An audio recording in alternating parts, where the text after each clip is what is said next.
Dr. Elena Vasquez adjusted her glasses as she reviewed the latest quantum mechanics exam results from her graduate physics class at MIT. 23 students had struggled through the complex equations, producing the typical mix of partial credit and confused attempts. Then there was Sarah Chen's paper. Elena stared at the elegant solution that filled barely 2 pages where others had written 6 or more.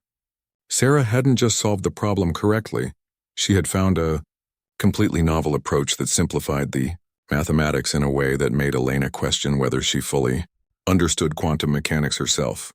This wasn't the first time. For the past 18 months, Sarah had been turning in work that belonged in peer-reviewed journals rather than graduate coursework. Her thesis on quantum entanglement applications had already caught the attention of researchers worldwide, despite Sarah being only 22 years old. The young woman seemed to intuitively grasp concepts that took most physicists decades to master. Elena walked across campus to the library where Sarah spent most of her free time. She found her usual spot in the physics section, surrounded by towers of books that ranged from cutting-edge quantum theory to obscure mathematical texts that even Elena had to look up. Sarah sat hunched over her laptop, fingers flying across the keyboard as equations scrolled past faster than most people could read. "Sarah," Elena called softly, not wanting to startle her brightest student. The young woman looked up, blinking as if returning from another world. Her dark eyes held an intensity that Elena had noticed was becoming more pronounced lately. "Professor Vasquez, I was just working on some calculations for my research. That's actually what I wanted to discuss with you." Elena pulled up a chair, glancing at the screen before Sarah quickly minimized several windows. "Your latest paper on quantum field manipulation. Where exactly did you get the inspiration for those equations?" Sarah's expression became guarded. "Just theoretical work, combining existing principles in new ways. Nothing more than creative problem-solving." Elena had heard this explanation before, but something about Sarah's recent work went beyond creative combinations of known science. The mathematical framework she was developing seemed to leap ahead of current understanding by decades. "Sarah, I need to ask you something, and I want you to be completely honest with me. Have you been in contact with any researchers outside the university? Any collaborative work you haven't mentioned?" "No, nothing like that." Sarah's answer came too quickly, her fingers drumming nervously on the table. "I just spend a lot of time thinking about these problems. Sometimes solutions come to me in dreams, actually." Elena studied her student's face. Sarah had always been private, but lately she seemed almost secretive. Her work schedule had become erratic, often disappearing for days before returning with breakthroughs that pushed the boundaries of theoretical physics. "Your recent papers on faster-than-light communication possibilities, Sarah, that's work that could change everything. Are you sure you're developing these ideas entirely on your own?" Before Sarah could answer, Elena noticed 2 men in dark suits approaching their table. They moved with the purposeful stride of federal agents, their eyes scanning the area professionally before focusing on Sarah. "Ms. Chen?" The taller agent showed his credentials. "Agent Morrison, FBI. We'd like to have a conversation with you." Sarah's face went pale, but Elena was surprised to see something else in her expression. Not shock, but recognition. As if she had been expecting this moment. "What's this about?" Elena stood, moving protectively closer to her student. "Ma'am, we appreciate your concern, but this is a matter of national security," the second agent said politely but firmly. "Miss Chen, we need you to come with us. Am I under arrest?" Sarah's voice was steady despite her obvious tension. "Not at this time. We just have some questions about your research and some activities we've become aware of." Elena watched in growing alarm as Sarah began gathering her papers with practiced efficiency, as if she had prepared for this scenario. "Sarah, you don't have to go anywhere without a lawyer present." "It's okay, Professor." Sarah looked at Elena with an expression that seemed older than her years. "I think it's time we had this conversation." As the agents escorted Sarah toward the library exit, Elena noticed something that made her blood run cold. Sarah's laptop screen had flickered back to life, displaying what looked like star charts overlaid with mathematical calculations. But these weren't terrestrial star maps. The constellations were completely unfamiliar. Elena hurried to the computer before it went to sleep mode. The screen showed complex navigational equations that seemed to map trajectory calculations through 3-dimensional space, but the reference points made no sense. The mathematical framework was unlike anything she had seen, yet somehow felt familiar from Sarah's recent theoretical work. Her phone buzzed with a text message from an unknown number. "Dr. Vasquez, we need to talk. What you're seeing is just the beginning. Meet me at the Haystack Radio Observatory tonight at 11 p.m. Come alone." Sarah Elena stared at the message, her mind racing. How had Sarah sent this while being escorted by federal agents? And why the radio observatory? That evening, Elena drove through the dark Massachusetts countryside, her headlights cutting through the autumn mist. The Haystack Observatory sat isolated among the trees, its massive radio dish pointed toward the star-filled sky. She found Sarah waiting near the control building, no longer looking like a confused graduate student but standing with a confidence that seemed to radiate authority. "You came," Sarah said, relief evident in her voice. "I wasn't sure you would. Sarah, what's going on? How are you here?" The agents who took me weren't FBI," Sarah interrupted. "They were something else entirely, and I need your help to understand what they want." Elena felt the world shifting beneath her feet. "Then who were they?"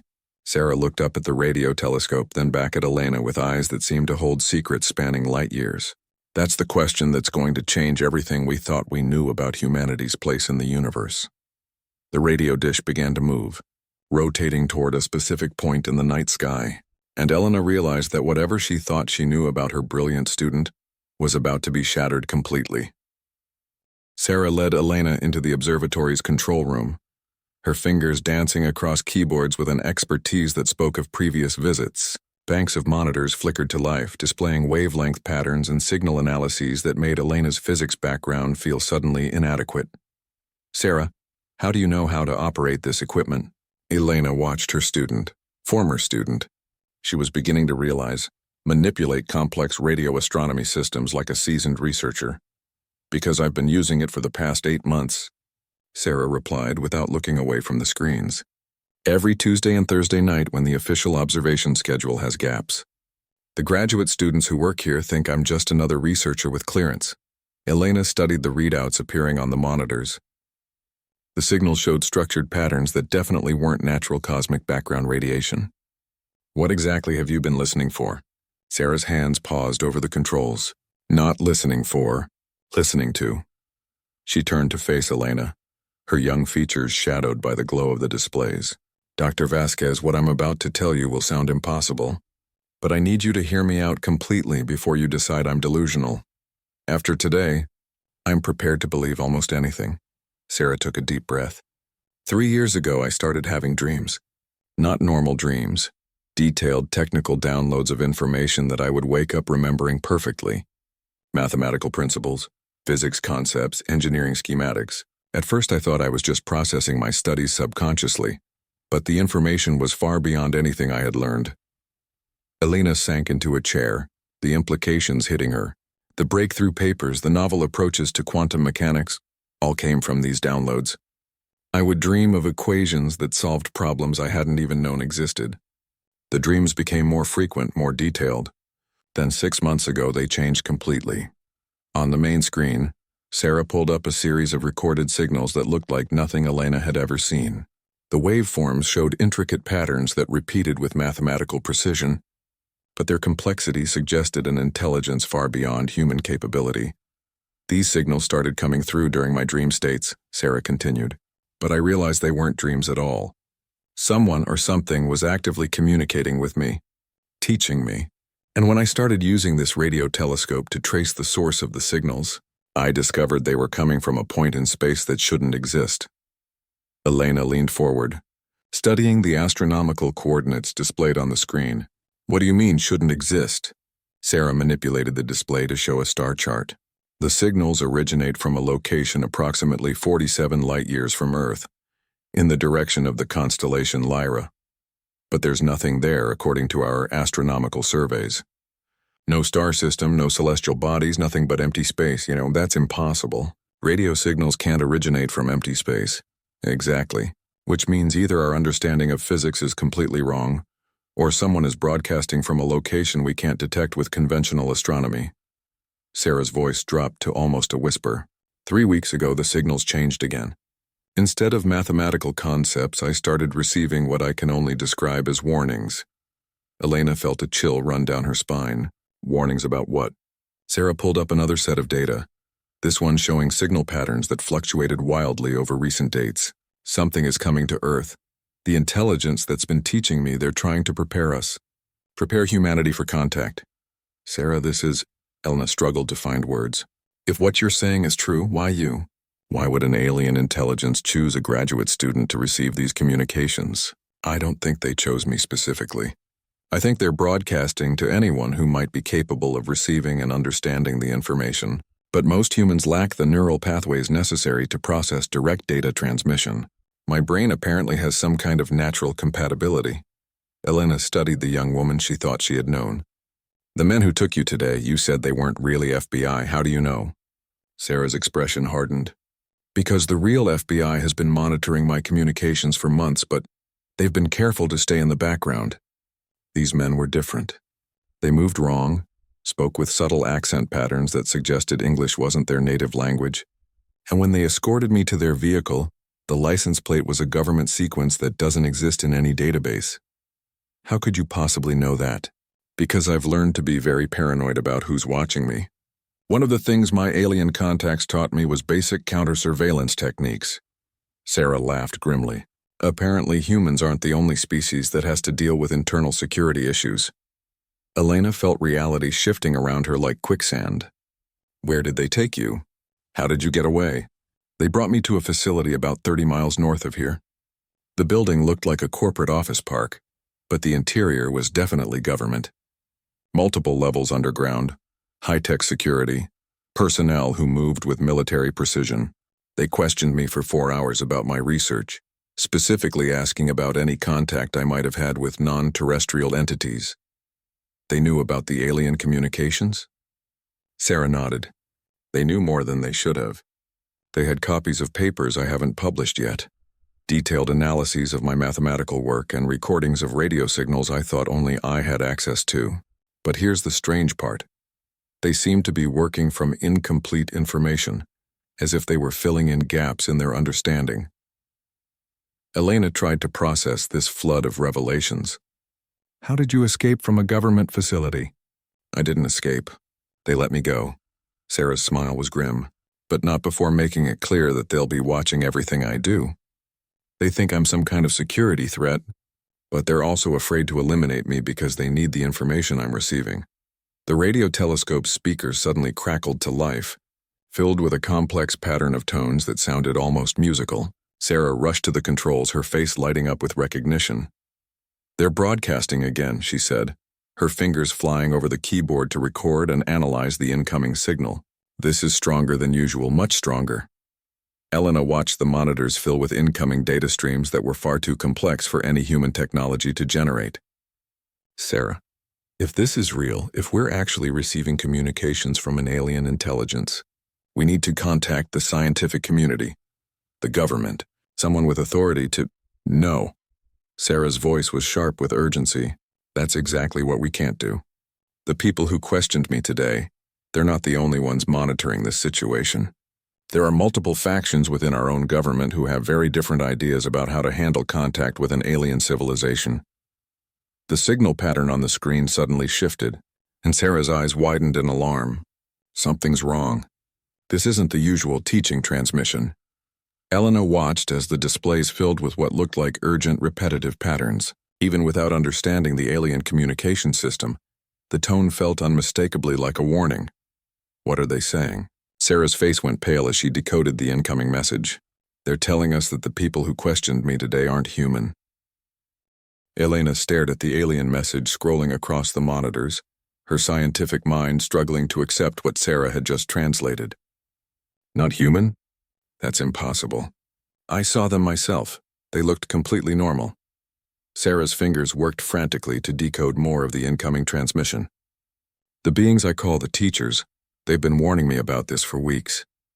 There's another alien species that's been infiltrating Earth for decades, possibly longer.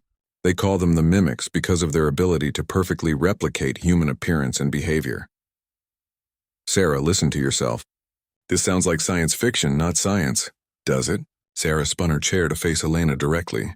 3 years ago, Would you have believed that a graduate student could receive mathematical downloads directly into her brain from an alien intelligence? Would you have believed that we're being watched by multiple extraterrestrial species, some friendly and some definitely not? Elena had no answer. The evidence was right in front of her.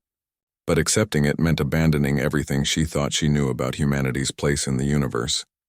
The radio telescope speakers erupted with a new pattern of signals, and Sarah turned back to her translation work.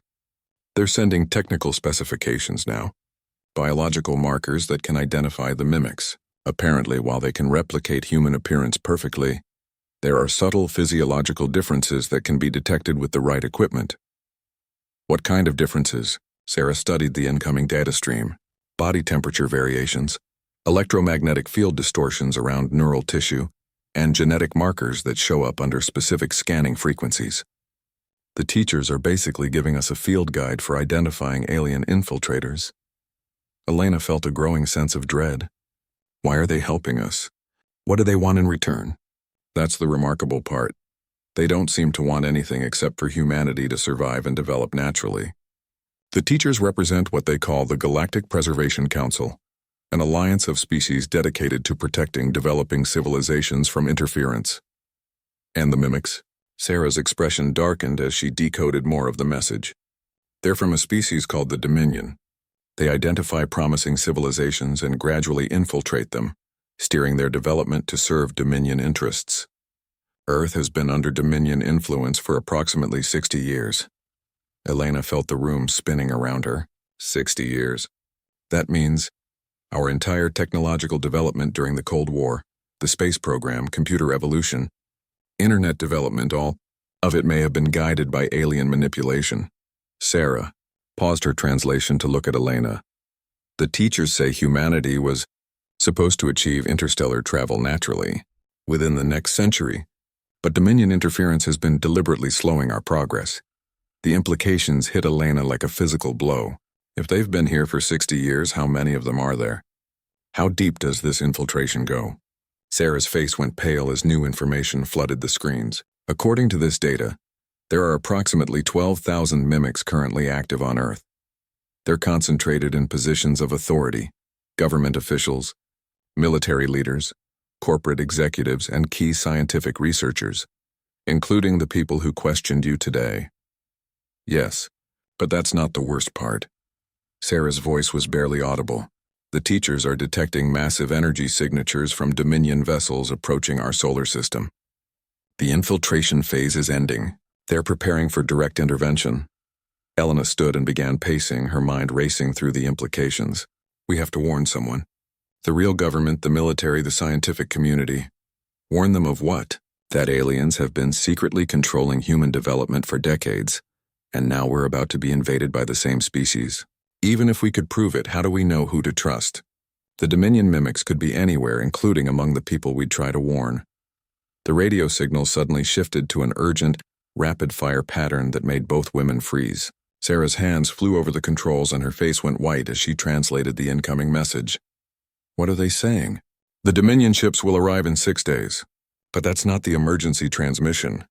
Sarah's voice cracked with fear. The teachers are detecting massive electromagnetic disturbances from the direction of the facility where I was questioned today.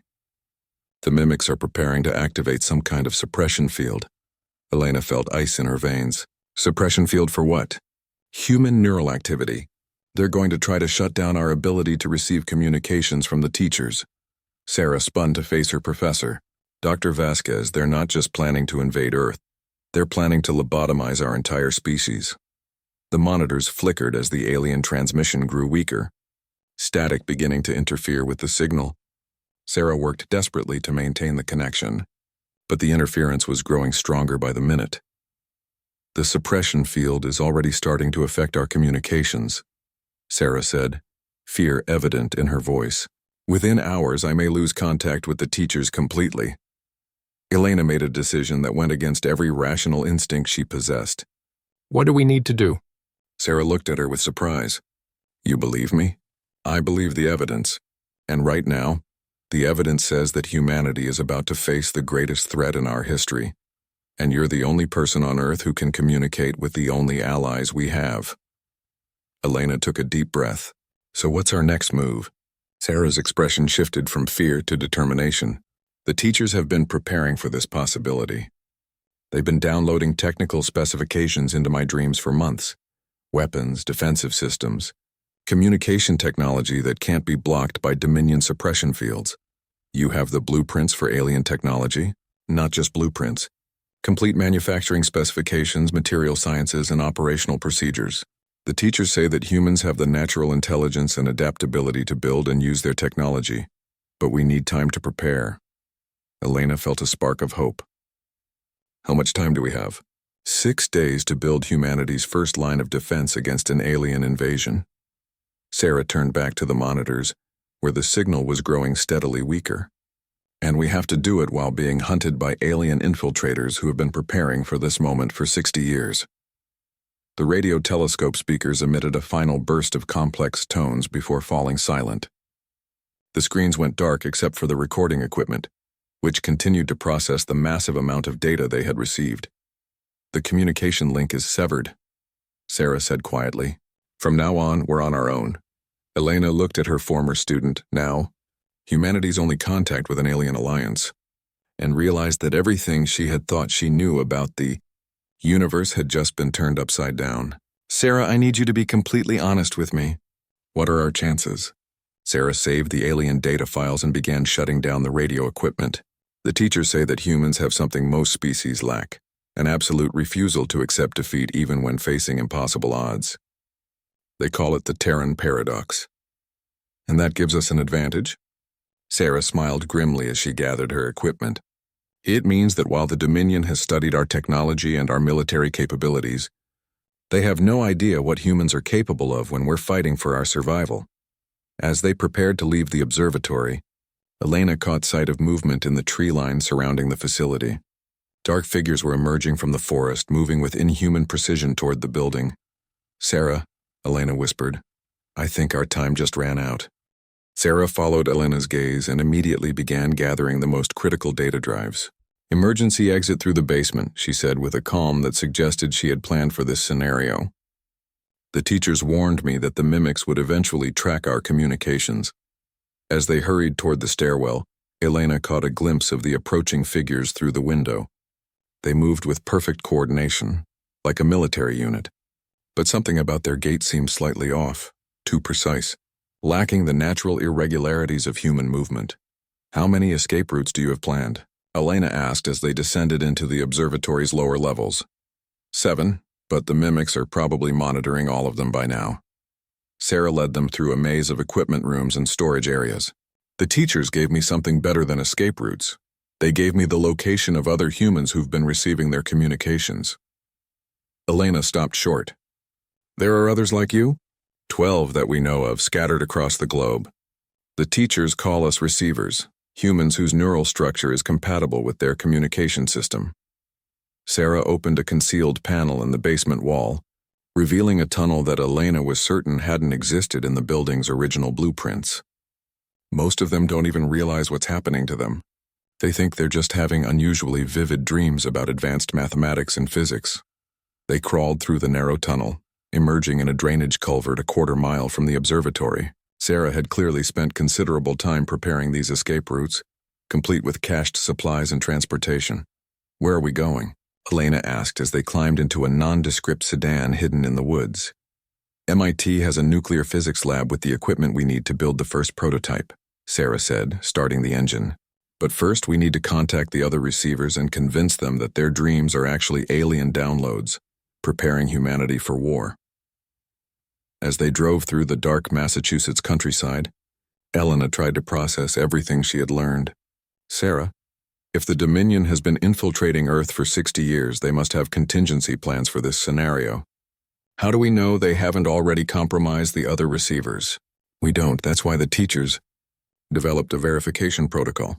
Sarah reached into her backpack and pulled out a device that looked like nothing Elena had ever seen, crystalline components wired together with materials that seemed to shimmer with their own light. This is a neural authentication scanner. It can detect the specific brainwave patterns that indicate genuine teacher contact. Elena studied the alien device, her scientific mind fascinated despite their desperate circumstances. How did you build this? I didn't build it. The teachers transmitted the complete molecular structure directly into my dreams, and I reconstructed it using materials from the physics lab. Sarah's expression was grim. It was a test to prove that humans could manufacture their technology with our current industrial base. And if we had failed the test? Then the teachers would have written us off as a species too primitive to survive contact with the Dominion. Sarah turned onto Route 95, heading back toward Cambridge. Elena, there's something else you need to understand. The teachers aren't just helping us out of altruism, they need us to succeed. Elena felt another piece of the puzzle falling into place. Why? Because humanity is apparently unique in the galaxy. The teachers have been monitoring our development for over a century, and they've identified characteristics in our species that no other civilization has ever displayed. Sarah's voice carried a mixture of pride and fear. We're the first species they've encountered that consistently chooses to fight against impossible odds rather than surrender or negotiate. The Terran paradox you mentioned earlier. Exactly. Most species, when faced with superior force, will either submit or try to find a compromise solution. Humans just get angrier and more determined to win. Sarah smiled grimly. The teachers think this psychological trait might be the key to stopping the Dominion permanently. Elena felt a chill of realization. They're not just asking us to defend Earth.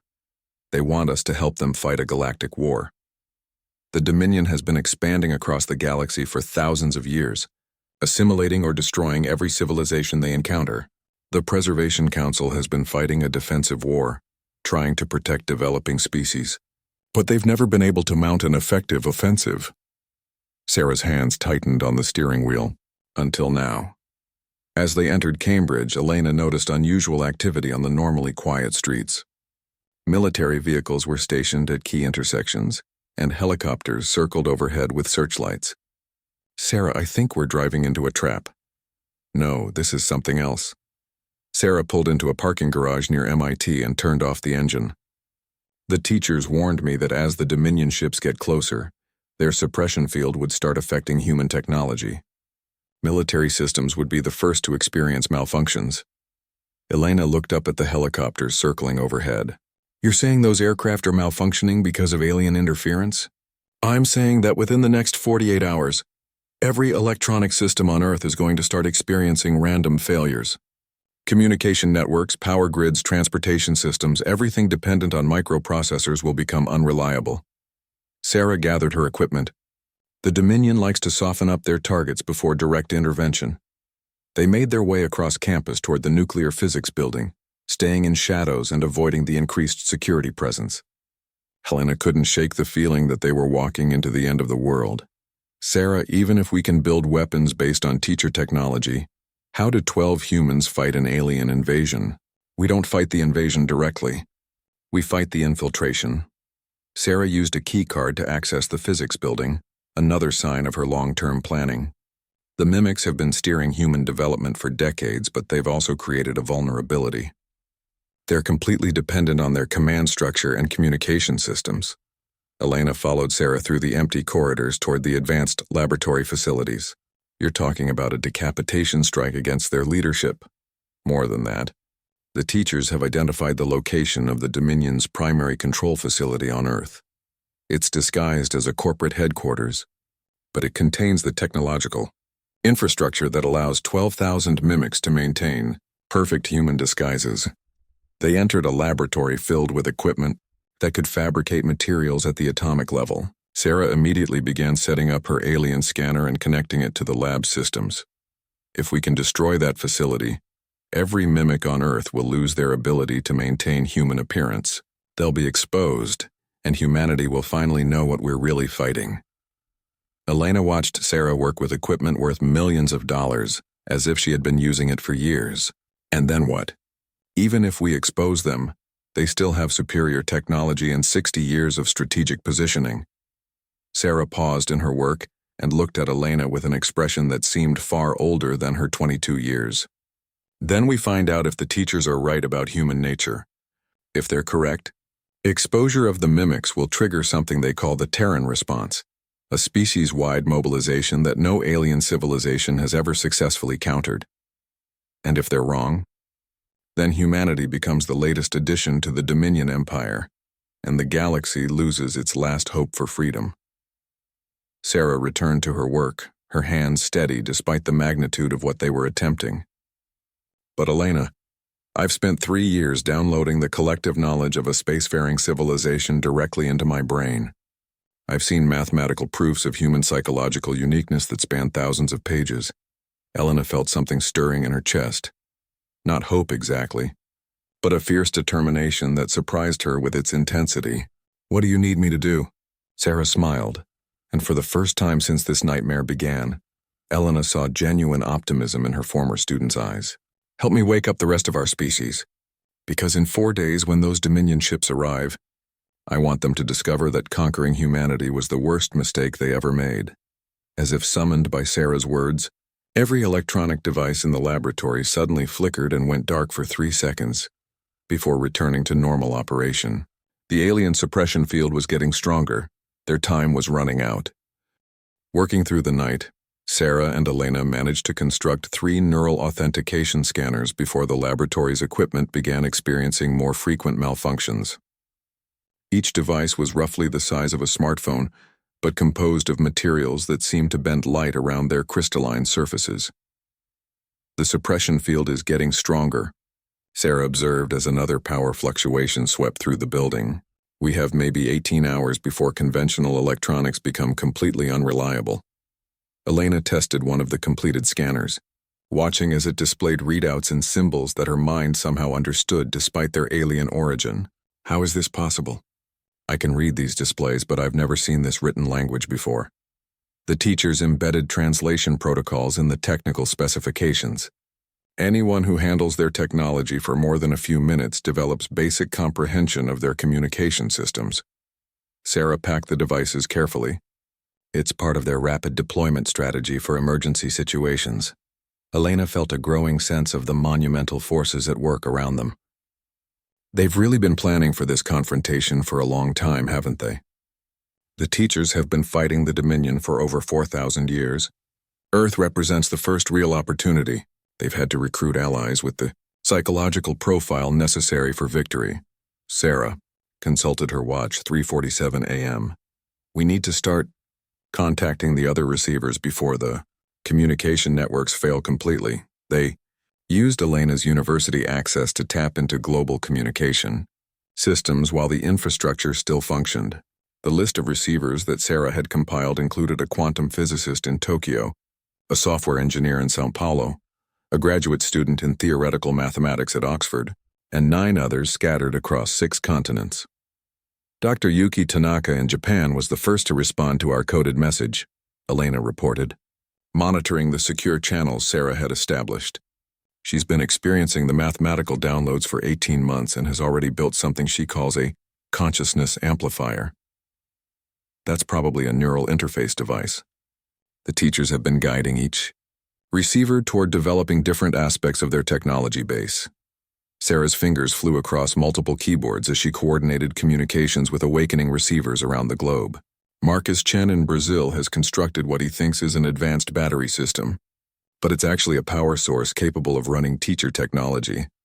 Elena watched in amazement as reports flooded in from around the world.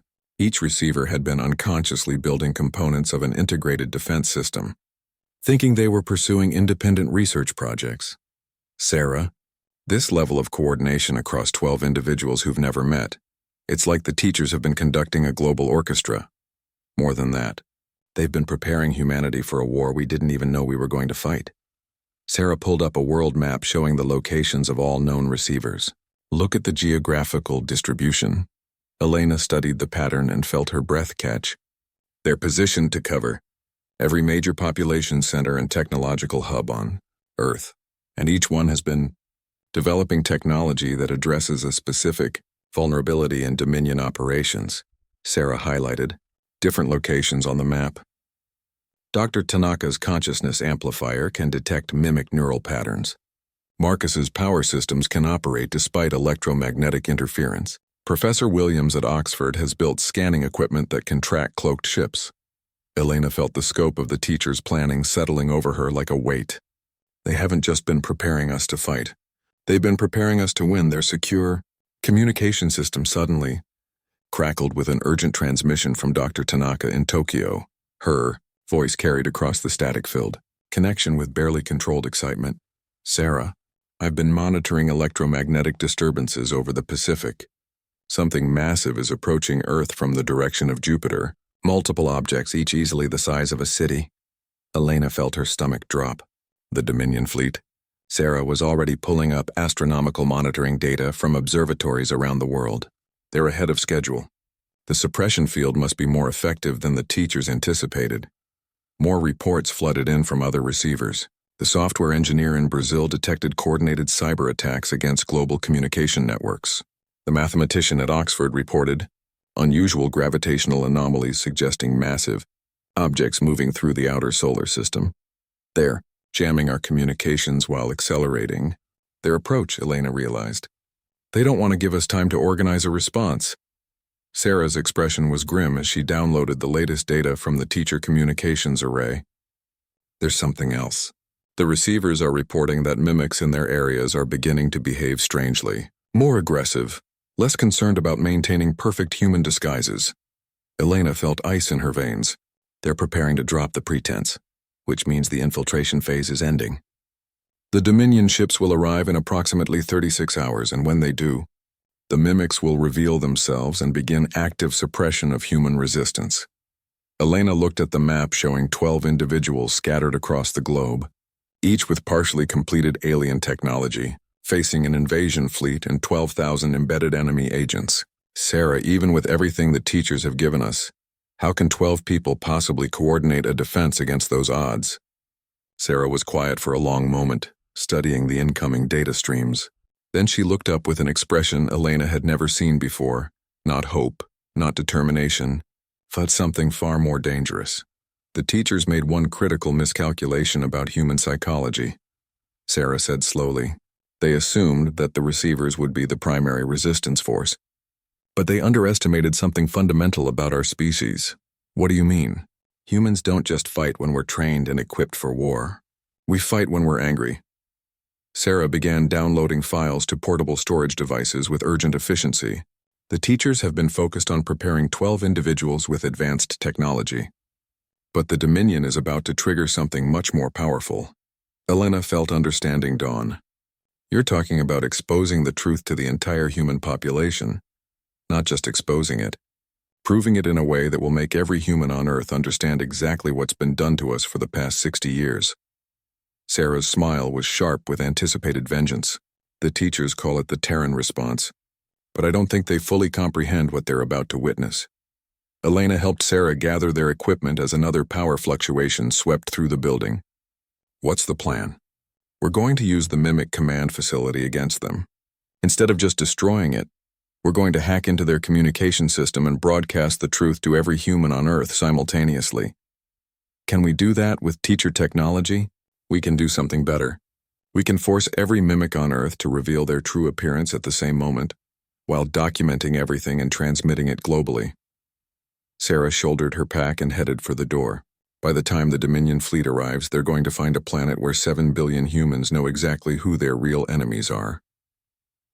Elena followed Sarah out of the laboratory, feeling something she hadn't experienced since this nightmare began. Eager anticipation. And then we find out if the teachers are right about humans being the only species in the galaxy that gets more dangerous when we're cornered. As they left the physics building, Elena noticed that the military helicopters had vanished from the sky, but the streetlights were flickering with increasing frequency. The suppression field was affecting more systems by the hour. Their window of opportunity was closing, but Elena realized that Sarah was right. About one thing, the Dominion was about to discover that conquering humanity might be significantly more difficult than conquering any other species in their 4,000-year expansion across the galaxy. The real war was about to begin. The Dominion command facility turned out to be hiding in plain sight, a gleaming corporate tower in downtown Manhattan that housed what appeared to be a global consulting firm. Sarah and Elena surveyed the building from a coffee shop across the street. watching the steady flow of perfectly dressed business people entering and leaving. 70% of the people going in and out of that building are mimics, Sarah observed, consulting readings from her neural scanner. The remaining 30% are human employees who have no idea they're working for an alien occupation force. Elena studied the building's architecture through binoculars. How do we get inside? That place probably has security systems we can't even imagine. We don't need to get inside. The teachers provided specifications for a device that can hack Dominion communication systems from a range of up to 3 miles. Sarah patted the backpack containing their assembled equipment. But we need to coordinate with the other receivers to ensure global coverage. Over the past 18 hours, they had managed to maintain contact with 9 of the 12 receivers, despite increasing interference from the suppression field. Each team had constructed similar hacking devices and positioned themselves near major Dominion facilities in their regions. Elena's satellite phone buzzed with an encrypted message from Dr. Tanaka in Tokyo. She's in position near the Dominion Pacific Command Center. Marcus in São Paulo has identified their South American hub. Professor Williams is targeting their European operations from London. Excellent. The teacher's intelligence was accurate. The Dominion relies on a hub-and-spoke communication architecture that makes them vulnerable to coordinated attack. Sarah checked her watch. The invasion fleet will be in Earth orbit in 6 hours. We need to execute the exposure protocol while their ships are still too far away to provide immediate support to ground forces. Elena monitored global news feeds on her laptop, watching as reports of electronic malfunctions increased exponentially. Power grids were experiencing rolling blackouts, satellites were losing signal, and communication networks showed increasing instability. The suppression field is reaching critical intensity, Elena observed. How much longer before our equipment stops working? Teacher technology operates on different principles than human electronics. It should remain functional even under full suppression. Sarah assembled what looked like a crystalline antenna array on the coffee shop's roof access. But we'll only have one chance at this. Once the Dominion realizes what we're doing, they'll adapt their defenses. Elena felt her phone vibrate with an urgent message from Marcus in Brazil. Massive electromagnetic disturbance detected over the Atlantic. Multiple large objects breaking through the atmosphere. Sarah grabbed her scanner and immediately detected massive energy signatures approaching from the northeast. They're not waiting for the main fleet. Advanced scout ships are beginning atmospheric entry. Through the coffee shop window, Elena could see people on the street looking up at the sky with growing alarm. Brilliant streaks of light were becoming visible through the afternoon clouds, far too large and numerous to be meteors. Sarah, there are hundreds of them.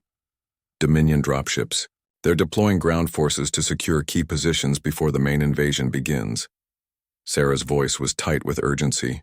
We need to execute the exposure protocol now, while their forces are still in transit. Elena opened communication channels with all 9 active receiver teams around the globe. Everyone reports ready. Dr. Tanaka says the Tokyo sky is filled with descending ships. Professor Williams confirms multiple contacts over London. Sarah activated the hacking device, and Elena watched as streams of alien code began flooding her laptop screen. The device was interfacing with the Dominion communication network, following pathways that the teachers had mapped during decades of covert surveillance. I'm in their system, Sarah announced, her fingers dancing over controls that somehow felt familiar, despite their alien origin. Elena, start recording everything. We're about to broadcast this to every communication network on Earth. Elena activated recording equipment as Sarah's device penetrated deeper into the Dominion network. The alien systems revealed themselves in stark detail. Coordination protocols for 12,000 embedded agents, tactical deployment plans for the scout fleet, and horrifyingly detailed psychological profiles of key human leaders who had been replaced by mimics over the past 60 years. My God, Elena breathed, watching the data scroll past. They've been replacing world leaders, military commanders, corporate executives. The President of the United States, the Prime Minister of Britain, half the UN Security Council. Document everything, but don't stop to analyze it now. We need to trigger the forced revelation protocol while we still have access.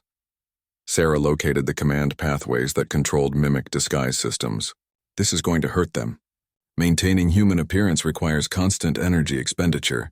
Forcing them to reveal their true forms simultaneously will overload their biological systems. Elena established broadcast links to every major news network, social media platform, and communication system she could access.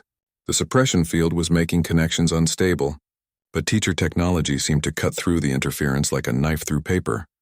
All receiver teams report ready for simultaneous activation, Elena announced. Global communication links established despite electromagnetic interference. Sarah's hand hovered over the final activation control. Elena, once we do this, there's no going back. Humanity will know the truth about our situation, but we'll also be committed to a war against a galactic empire. Elena looked up at the sky, where more dropships were becoming visible as blazing streaks against the afternoon sky. On the street below, people were pointing and shouting as the reality of what they were seeing began to penetrate. In the distance, she could hear air raid sirens beginning to wail. Sarah, I think that war started 60 years ago. We just didn't know we were fighting it. Sarah nodded and pressed the activation control. Instantly, Elena's screens filled with feedback from Dominion facilities around the globe as the forced revelation protocol propagated through their network. In the corporate tower across the street, Elena could see through the windows as perfectly human-looking business people suddenly began convulsing. Their carefully maintained disguises flickered and failed, revealing the truth beneath. The mimics were tall, gray-skinned beings with elongated limbs and large, dark eyes that held an alien intelligence. Their movements were eerily fluid, and when they spoke, Elena could see that their mouths contained rows of needle-sharp teeth. Broadcasting globally now, Elena announced as she transmitted the feed to every network she could access. The whole world is seeing this. Sarah's device provided simultaneous feeds from all 9 receiver locations. In Tokyo, São Paulo, London, and 6 other major cities, the same scene was playing out. Alien infiltrators suddenly exposed, their true forms revealed to shocked human populations. But Elena noticed something else in the feeds. The humans who worked alongside the exposed mimics weren't running in terror. Instead, they were displaying something that made her understand what the teachers meant by the Terran response. They were getting angry. In the São Paulo feed, Elena watched human employees grabbing improvised weapons and advancing on the revealed aliens. In London, Professor Williams documented human security guards moving to contain the exposed mimics with grim determination. Even in Tokyo, where cultural norms emphasized restraint, the human workers were organizing themselves into coordinated response teams. Sarah, look at the human reactions. They're not panicking. Sarah was monitoring global communication networks as news of the revelation spread. Emergency broadcasts are going out in dozens of languages. Military forces are mobilizing worldwide. But Elena, listen to the tone of the reports. Elena tuned into news feeds from around the globe and felt her breath catch. The broadcasts weren't filled with fear or despair. Instead, she heard anger, determination, and something that sounded almost like relief that the enemy finally had a face. The teachers were right, Elena realized. Humans don't surrender when we discover we're outgunned. We just get more determined to fight. Sarah's scanner detected massive energy signatures as the first Dominion dropships touched down in major cities around the world. The ground invasion has begun. But Elena, look at these readings. Elena studied the scanner data and felt her heart leap. The Dominion forces are smaller than expected. Much smaller. The teachers estimate that the Dominion brought approximately 50,000 troops for the entire planet. Sarah's smile was sharp with anticipation. They were counting on the mimics to control human resistance. Without that advantage, Elena looked out at the street where people were no longer staring at the sky in confusion. Instead, they were moving with purpose, gathering in groups, and Elena could see that many were carrying whatever weapons they could find. 50,000 alien troops against 7 billion angry humans who now know exactly what's been done to them for the past 60 years. Sarah began packing their equipment as alarm. Sirens wailed across Manhattan. Elena, I think the Dominion is about to discover why no galactic empire has ever successfully conquered a species with the Terran response. Through the coffee shop window, Elena could see the first Dominion dropship settling onto the street 3 blocks away. Tall, armored figures were emerging from the craft, moving with the confidence of a species that had conquered hundreds of worlds. But Elena also saw something that made her smile grimly. From every building, every alley, every doorway, humans were emerging to face the invaders, and none of them looked like they were planning to surrender. The real war was finally beginning. 6 months after what historians would later call Revelation Day, Elena stood in the rebuilt command center of what had once been the Dominion's Manhattan facility. The alien architecture had been converted to human purposes, but the advanced technology remained functional, now serving Earth's first interstellar defense network. Sarah sat at a command console that seamlessly blended teacher technology with human engineering, coordinating communications with the global resistance network they had helped establish. The young woman who had once been Elena's graduate student now served as Earth's primary liaison with the Galactic Preservation Council. "Status report from the Pacific Fleet," Sarah announced, reading from displays that showed the positions of captured Dominion vessels around Earth's orbit. "Admiral Chen reports that the modified dropships are ready for their first interstellar mission." Elena reviewed tactical reports from around the globe, still amazed by how quickly humanity had adapted to interstellar warfare. The teacher technology integration exceeded all projections. Human engineers have improved upon their original designs by an average of 30%. The war had lasted exactly 72 hours. The Dominion ground forces, expecting to face a demoralized population controlled by embedded mimics, instead encountered 7 billion humans who had just learned they'd been secretly occupied for 60 years. The alien invaders found themselves outnumbered 14,000 to 1 by opponents who fought with a ferocity that their psychological profiles had never anticipated. Elena walked to the observation deck, looking out over Manhattan where human and alien technology now coexisted in ways that would have seemed impossible just months ago. Dominion energy weapons had been reverse-engineered to power human cities. Their communication systems provided instantaneous contact with the growing network of liberated worlds across the galaxy. "The irony is remarkable," Elena mused as Sarah joined her at the observation window. "The Dominion spent 60 years steering our technological development, thinking they were keeping us weak. Instead, they gave us exactly the industrial and scientific foundation we needed to assimilate their technology." Sarah smiled, her expression carrying the confidence of someone who had helped coordinate humanity's first interstellar military campaign. "The teacher said something interesting during our last communication. They believe the Dominion's infiltration strategy actually accelerated human development beyond what we would have achieved." Naturally, Elena looked up at the sky where Earth's new orbital defense platforms were visible as points of light among the stars. "Because they had to keep us advanced enough to be useful but not advanced enough to be a threat." "Exactly. They created the perfect conditions for rapid technological assimilation once we learned the truth." Sarah consulted her communication device as new reports arrived from across the galaxy, speaking of which we're receiving updates from the liberation campaigns. Elena felt a surge of pride as Sarah read the latest intelligence reports. Human task forces, operating ships captured during the initial invasion, had successfully liberated 17 Dominion-controlled worlds in the past 4 months. Each victory added more vessels and technology to Earth's growing interstellar fleet. "The Kepler 442 system was liberated yesterday," Sarah reported. "The local population, a species called the Zephyrians, are requesting technical assistance in building their own defense networks." Elena shook her head in amazement. 6 months ago, we didn't even know aliens existed. Now we're liberating worlds across the galaxy. The teachers say it's unprecedented in galactic history. Most species require decades or centuries to transition from planetary to interstellar civilization. Sarah pulled up star charts showing the expanding zone of liberated territory. Humans made the jump in less than 6 months.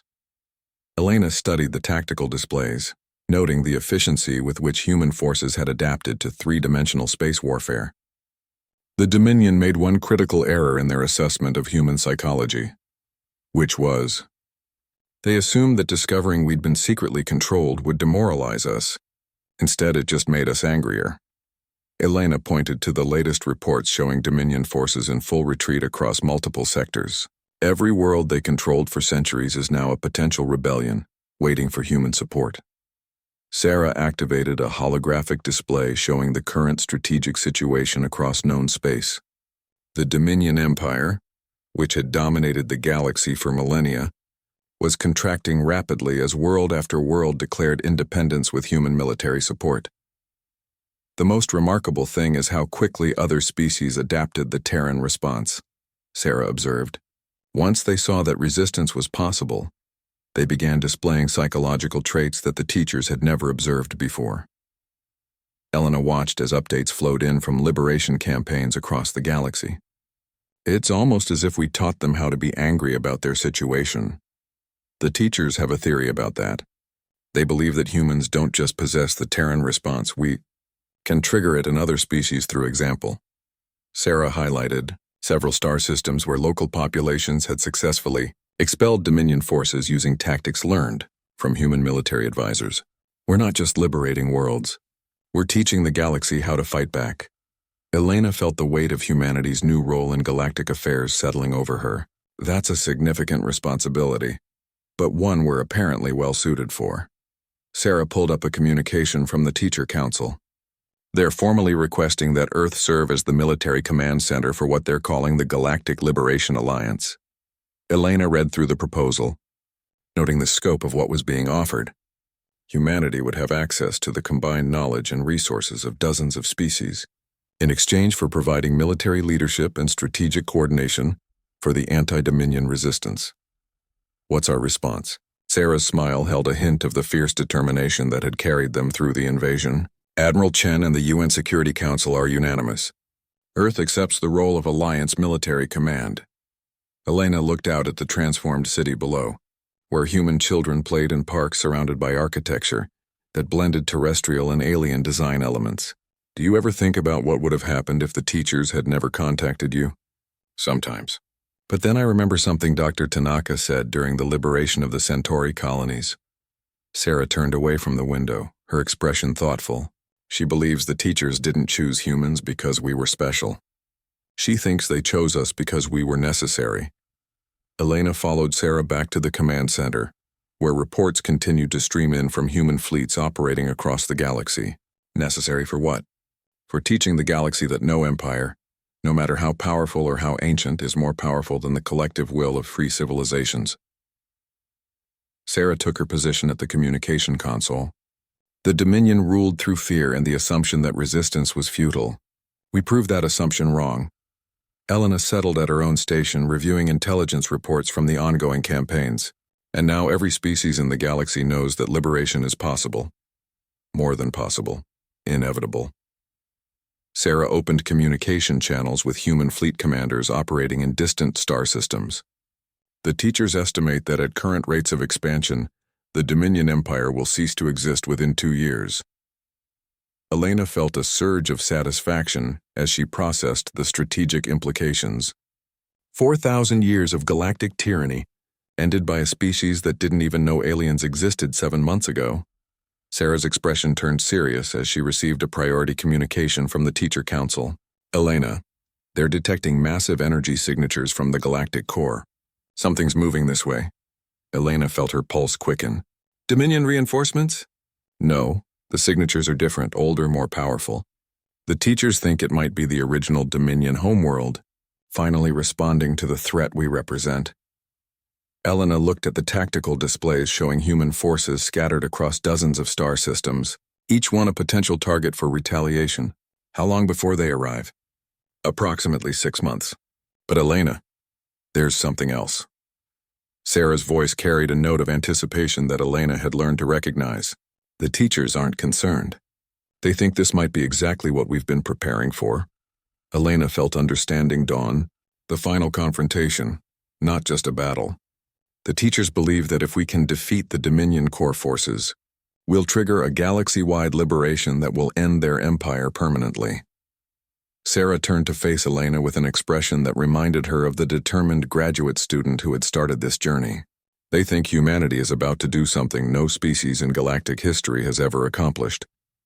Elena looked out at the stars where human ships carried the banner of freedom to worlds that had known only oppression for millennia. What's that?